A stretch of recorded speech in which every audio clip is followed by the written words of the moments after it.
Hello. In our Parashat Vaera, I think we see something which is very natural, but very troubling about the human nature.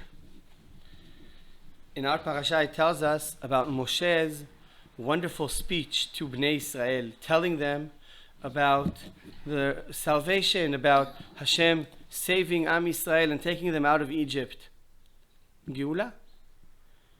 And Am Yisrael, it says, "Velo shame'u el Moshe mikotzer ruach u'me'avoda kasha."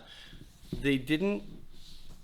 Now, how do you explain the word shamu? They didn't hear Moshe because of their hard work.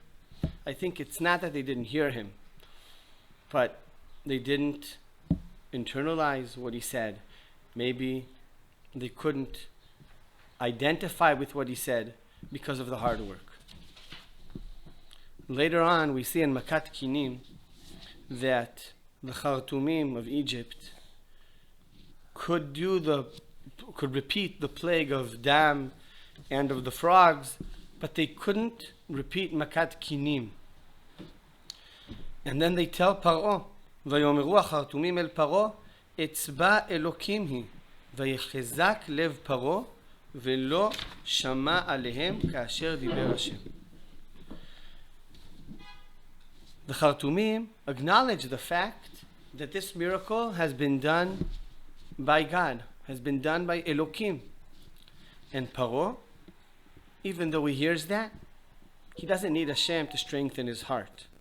Vayechezak lev Paro. I think that when we talk about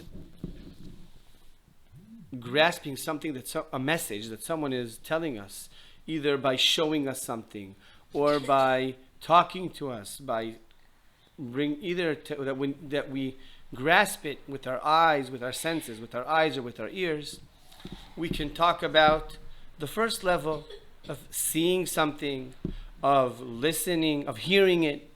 The second level is when we actually understand. We understand what we heard. We understand what we see. We can give it a name. We can call it something. But then there's a third level, and the third level is the internalizing of this idea. It's very easy to see things or to hear things, but we don't have to concentrate on what we're hearing. Velo shamu el Moshe. They didn't actually listen in depth to what Moshe said. But there's another level. There's a level in which you see, you hear, and you understand completely. The Khartoumim listened, saw what was going on, and they said, "It's ba Elokim hi." But even that isn't enough. You have to be a person that not only hears, not only listens, not only identifies what we've seen, what has been broadcasted to me, but to be able to take this idea and translate it into what this should mean to my personal life. I'm supposed to change because of this. Something is supposed to happen to my behavior, to my personality, because of what I have just understood.